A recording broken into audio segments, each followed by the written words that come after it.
যতক্ষণ না আপনি নিজেকে গুরুত্ব দিচ্ছেন, যতক্ষণ না আপনি নিজেকে ভালোবাসতে পারছেন, এই পৃথিবীর কেউই আপনাকে বুঝবে না বন্ধু, কেউ আপনাকে গুরুত্ব দেবে না। একটা কথা কি জানেন তো, আপনি যদি নিজেকে অসহায় ভাবেন, আপনি যদি নিজেকে দুর্বল ভাবেন, এই পৃথিবীর প্রত্যেকেই কিন্তু আপনার অসহায়ত্বের সুযোগ নেবে, প্রত্যেকেই কিন্তু আপনার দুর্বলতার সুযোগ নেবে ভাই।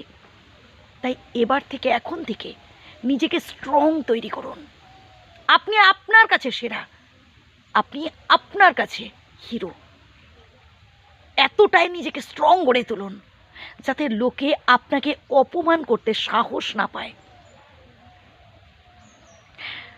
ভাই, জীবনে দুঃখ থাকবে, জীবনে কষ্ট থাকবে, আবার সুখও থাকবে।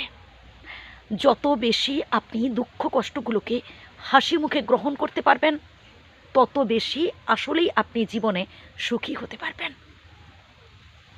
মানুষ ভাবে যে তার জীবনেই শুধু দুঃখ, তার জীবনেই বিধাতা শুধু কষ্ট দিয়েছেন, আর তার চারপাশে যারা আছে তারা মনে হয় দিব্যি ভালোতে আছে, তাদের জীবনেই মনে হয় শুধু আনন্দ আর আনন্দ। না প্রিয় বন্ধু, প্রত্যেকের জীবনেই দুঃখ আছে, প্রত্যেকের জীবনেই কষ্ট আছে। আসলে আপনি নিজেকে বিশ্বাস করতে পারেন না, আপনার নিজের ওপর সেই কনফিডেন্সটা নেই।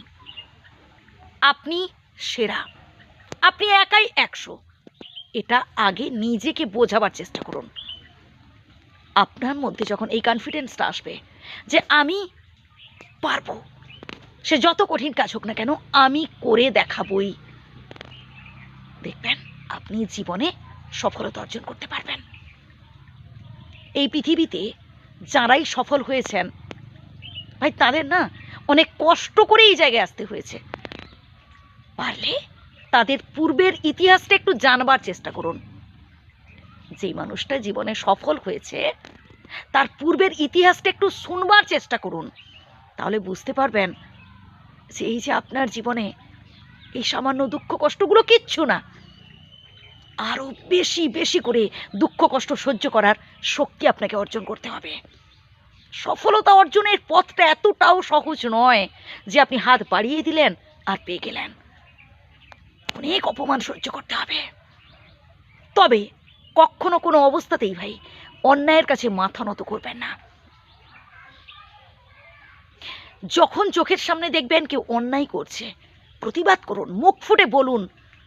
কারণ অন্যায় যে করে আর অন্যায় যে সহে, দুজনেই কিন্তু সমান দোষী। ধরুন আপনি চোখের সামনে দেখতে পাচ্ছেন যে আমি অন্যায় কাজ করছি, আপনি চুপচাপ